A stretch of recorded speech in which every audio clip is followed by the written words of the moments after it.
Chapter 7. The taxi pulled to the curb in front of a mini mansion. It had all the beauty and pomp of a regular mansion, but on a smaller scale.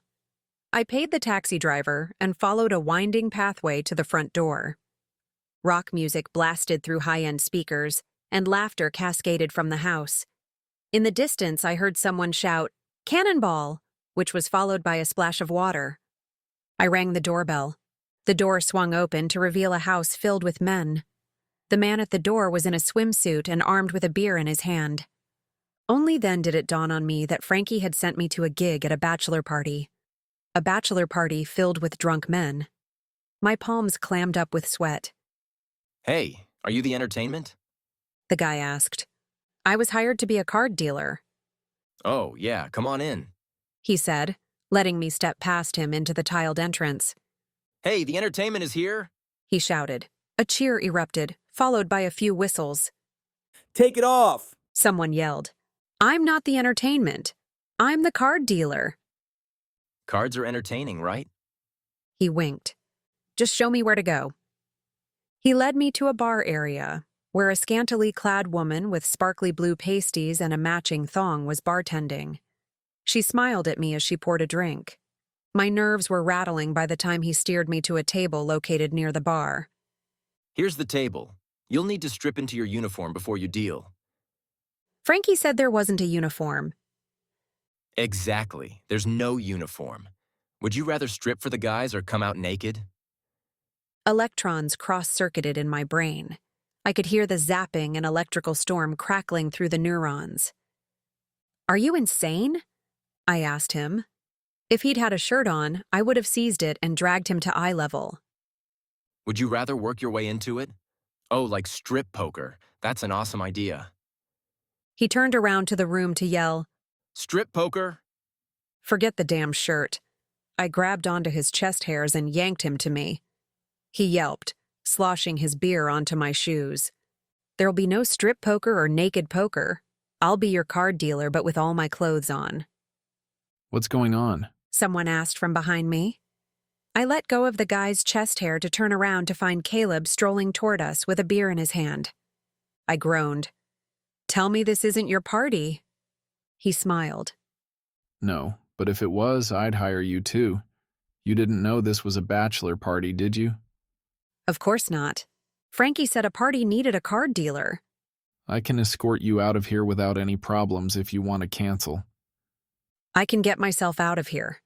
I don't need a man to rescue me, but I want the money. I just don't want to strip for it." "What if I help you out?" "How?" "I'll sit at the table. We can play strip poker, but we'll make sure the dealer keeps her clothes. Between the two of us, we could manage to make you the house favorite to win." If anyone else had said it, I wouldn't believe it possible. But if Caleb was playing, then I was willing to take the risk. "I'm in." "You owe me. The last thing I want to see is man junk everywhere." "What would I owe you?" "Does it matter? You never paid the last time." "I would have, but you acted like a scoundrel." "A scoundrel?" He chuckled. "Hardly. I acted as any man would." "My point exactly." He smirked. "The strip poker table is open." Caleb called out. He winked and took his seat. I didn't mind that he was seated farther from me. I had to focus on the game, not the times Caleb's arm or leg brushed against mine, or how the warmth spread its way through me. Since it was strip poker and I was part of the game, I had to play as well as deal. As the table filled with men, I shuffled the cards and had everyone ante up with an article of clothing. The problem was most of the men were only wearing swim trunks. So I ended up seeing a lot of anatomy I didn't want to see, especially since it was cold, wet, and wilted. I placed my shoe on the table as my ante. "That's not fair," A player said. "She has all her clothes on, and I'm sitting here naked." "It's fair." Caleb said. "You should have worn more clothes if you're going to sit at a strip poker table. Anyway, it'll be a sweeter victory once she's lost all her clothes." The man nodded, though his eyes were narrow. Caleb tugged off his shirt and flung it into the pot. My eyes traced the lines on his chest and arms. He smiled. Are you going to deal or stare? Shut up, I said and dealt the first hand. How does this work? The guy next to me asked. I'm all in with my swimsuit. I can't place any more bets. Then prepare to lose your swimsuit. Caleb said. I'm going all in with pocket aces. He laid his cards on the table, and there was an all-around groan. I silently laughed and dealt the flop. I didn't have to deal the turn or the river because the flop revealed 2 more aces, making a 4 of a kind for Caleb. Everyone cursed and threw in their hands. Caleb grinned as he knocked out 5 players in one hand, making them naked and me 1 shoe down. It didn't take long for the men to catch on. The next group that sat down had all their clothes on with accessories, such as hats, watches, and towels, wrapped around them. I glanced uneasily at Caleb. He grinned and slid my shoe under the table. He then shrugged his shirt back on. I was a little disappointed and relieved at the same time. By 3 a.m, most of the men at the party were naked and passed out drunk. I think you can call it a night. Caleb said. Between the 2 of us, we have 3 laundry baskets full of clothes and only a few remaining men that have any left. I guess we can give them back. Let's wait until you're outside and on your way home before we do that. I doubt they're sober enough to be a menace to my clothed state. No, but I don't think they'd chase after you without any clothes either. You pick some strange people to associate with. I do? Care to tell me about some of the people you associate with? I shook my head. Mine wouldn't be any better. Let me call a taxi. You didn't fix your car? No, I lost the tournament and had to fly home with Uncle Santos. The old guy at Sergio's party who stunk up the place? Yes, and I don't want to talk about it. Let me give you a ride home. It'll make me feel better if I knew you got home safe, and I can collect the trophy. Okay. Then maybe you could give me a tour of your bedroom. You don't give up, do you? All I'm asking for is a tour. If you can't keep your hands off me, that's your problem. After seeing all the interesting anatomy here, I don't want to see any more. It's disturbing. In fact, I might have to join a convent to hide from the horror. Caleb grinned. It has been a disturbing evening, hasn't it? But you have yet to witness my full power of seduction. Power of seduction? He lifted his finger to touch my lower lip. You know you'd love it. Care to wager? Oh boy. I shook my head. No wagers. I will never wager with you again. His blue eyes glinted with something other than alcohol. You haven't even heard the wager. No way. He'll make the stakes too tempting to pass up, and I'll lose like I always do. But what's the harm in hearing him out? I can tell him no. I'm strong enough. What's the wager? I asked flatly. He smirked. Couldn't resist, could you? I cocked my head to the side and waited for his answer. He wrapped me in his arms, and I lost all ability to stay cool. He was warm and firm. My thighs burned from his contact. Would you get on with it? I asked. I might have fooled him with my aloofness had my voice not cracked from the strain of keeping my body vertical. His eyes darkened as his voice deepened. I will take my time and seduce all of your senses. Believe me, you will never have been so thoroughly entranced by the time I'm finished with you, he said. A soft, promising kiss brushed across my lips before he whispered, I wager I can make you beg for me. If I succeed, then I win. If you don't want me after my attempt, then you win. Afterwards, I might let you have me either way. He grinned. I think I just drooled. What are you putting up for this wager? I asked. Other than allowing you to take me however you want, I'll put up $1 million. I coughed and sputtered. Holy crap. Are you okay? He asked innocently while rubbing my back to help alleviate my coughing attack. Are you insane? Not at all. I have money and I know what I want. I love a good wager. You seem to be a sucker for them as well. It's what I like about you. Not many women are able to throw themselves into a wager like you do. What would I be putting up? I obviously can't put up money. For a year. I coughed and sputtered again. He's going to give me a heart attack. You want me as a sex slave for a year? I squeaked, shocked that I could even think the words, let alone say them. His head dropped back with a laugh. Not a sex slave, although it does sound very intriguing. Just so you know, I wouldn't say no. So feel free to counter the wager. Then what do you mean? That you'd be mine for an entire year. Think of it as being a girlfriend with a lot of perks. Why? We wouldn't be good together. By the end of the year, we would hate each other. And you can find a girlfriend just by walking into a room. Already thinking you're going to lose, aren't you? You must be pretty sure about my capabilities at seducing a woman. And you're the one that's high-strung. I've never once been mad at you. Even the time I borrowed your car. If you don't ask for it and you don't bring it back, it's called stealing. And once I knew it was you, I thought it was hot. How come whenever there's a wager between us, it's my virtue on the line? Caleb bit his lip in attempt not to laugh. Your virtue? Are you so innocent? I just mean you always put up an item, and I always put up myself. Do you have anything you'd like to wager? Crap. I don't have anything except for myself. No. $1 million. All I'd have to do is not beg him to have sex with me. That wouldn't be hard. I've never begged him to have sex with me before. And if I lost, a year as Caleb's girlfriend would be heaped with benefits. No. I can't lose. We would be fighting by the first week. How long does this offer stand? His blue eyes softened. Forever, Nadia. I lost myself in his eyes for a moment. Forever? I cleared my throat. I'll need to think. This is way too big to decide right now. Fair enough. Let me take you home. I nodded and picked up my purse. It was the only thing I was capable of doing at the moment. Caleb heaped the clothes onto the table for the men to find when they woke up. The bartender was closing up and was half-clothed when she said to me, Thanks for an entertaining evening. I've never had more fun watching men lose their clothes. Can you tell me where you work next so I can request gigs with you? This was a mistake. I'm hoping to never work another gig in my life. Oh, bummer.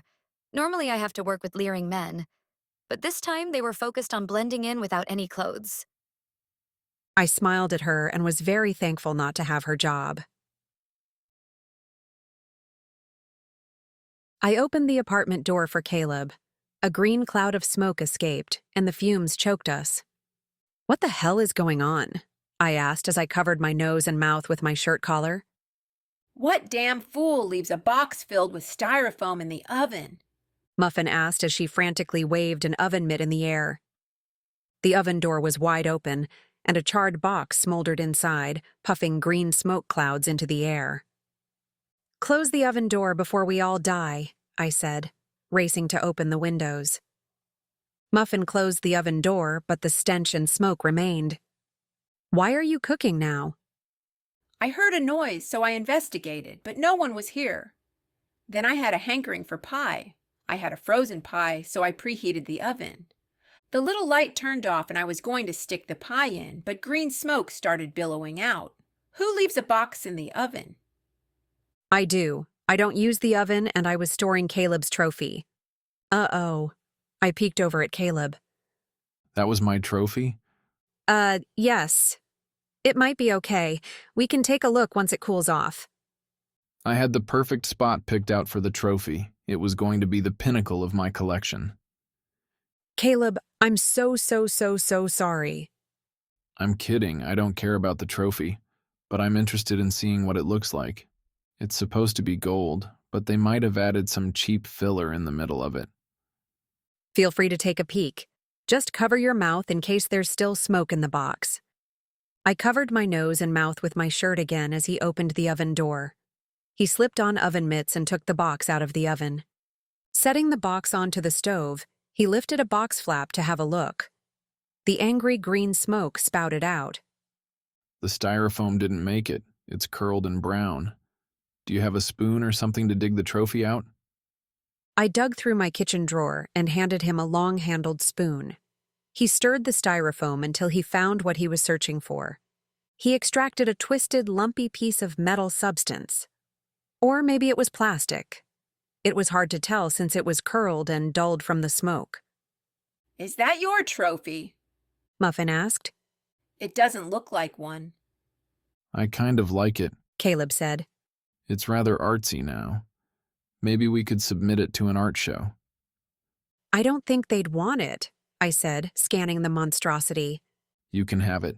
I don't want it. Are you saying you don't want my trophy after I sent it to you for safekeeping and you stuck it in the oven to become a blob of art? Am I keeping it for pity's sake? Yep, I think it'll look great on the coffee table. He said. Is it cooled off? Yes, it's cool enough. I plunked the unrecognizable glob on the table. That ain't half bad. Muffin said. What's that thing poking out the middle? I squinted at the black speck on the side of the trophy. I don't know. Maybe a defect, but the whole thing is a defect now. I'm getting a headache, I said. These fumes aren't going away. We should let the place air out. Caleb said. Yes. You go home.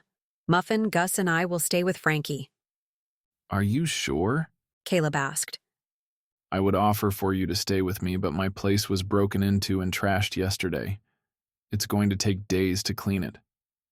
That's horrible. Did they steal anything? Not that I can see. I'm not sure what the person was searching for, but I don't think they found it since my entire place is trashed. Can you hire a cleaning service to help you? Or I can help. It's not so bad. I'm tossing things as I go. I already have a donation pile. Donation? Muffin perked. Hey, I want in. Can I be your first donation recipient? You can have all of it. Let's get out of here, I said. My brain cells are withering by the second. Caleb kissed me and lingered for a moment. You'll think about the wager, right? I think it's the only thing I'm going to think about for a while. You really know how to mess with a girl. It's what I live to do, especially if that girl is you. He placed a gentle kiss on my nose. I'll see you tomorrow. Tomorrow? Yes, the Nadia revival party is tomorrow. I've never been to a revival party. Am I supposed to bring anything? Just a rock for me to crawl under. He chuckled and kissed me on the cheek before he left. I retrieved a package of hot dogs from the refrigerator and baited Gus to lumber down his kiddie stairs from the couch and downstairs to Frankie's apartment. Muffin followed. When I knocked on Frankie's door, it swung open. I peeked in. The inside of Frankie's apartment was a scattered mess. Frankie liked to keep his place spotless and organized. Something was wrong. Muffin and I looked at each other. "Frankie?" I called out. What do you need? Frankie asked from behind us. We both jumped in surprise. "Your door was open," I locked my door. he said, pushing past us into his apartment. He sputtered as he gasped at the state of his apartment. What happened? Looks like you've been broken into. Muffin said. I can see that, but why? Oh no. He cried and flew through the apartment. I ran after him and found him in his room. They're safe. He said, kneeling next to his shoes. "You were worried about your shoes?" These are fine Italian leather. You wouldn't understand. You only own 2 pairs of shoes. "That's not true." He eyed me. "I might own 3 pairs of shoes. 4 if you count my work go-go boots." Either way, my shoes are safe. But this mess needs to be cleaned up. Good thing you're both here to help. I'm not helping. Muffin said. I still didn't get my pie. This place is worse than a war zone. I hear noises. There are booby traps in the oven. People get broken into. I get gassed out. And I still have no pie. "You could always go to your place," I said. Not until I get my inheritance. It better be before the annulment period ends because I can't be married. I'm a vibrant bachelor. Frankie said.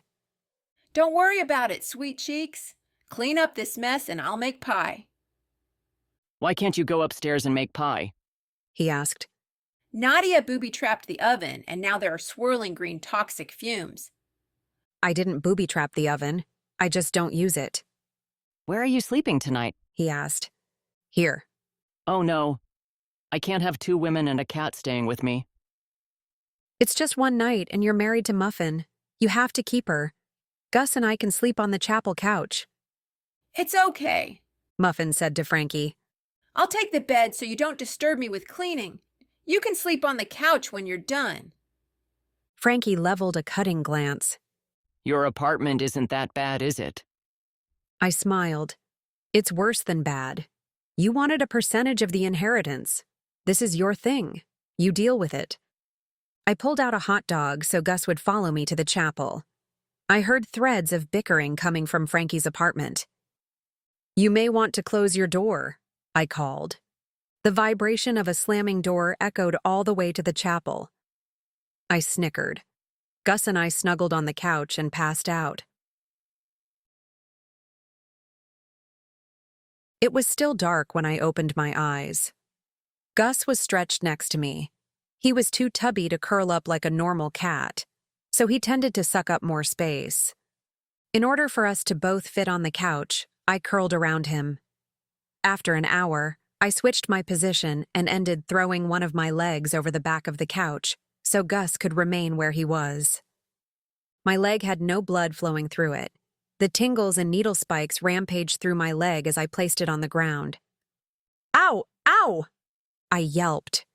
I jumped off the couch and danced in a circle, letting the circulation flow to my legs. Gus, this is your fault. He didn't move a muscle as I pranced in a circle, cussing. Is this a new dance move? A deep voice asked. I swung around to find David.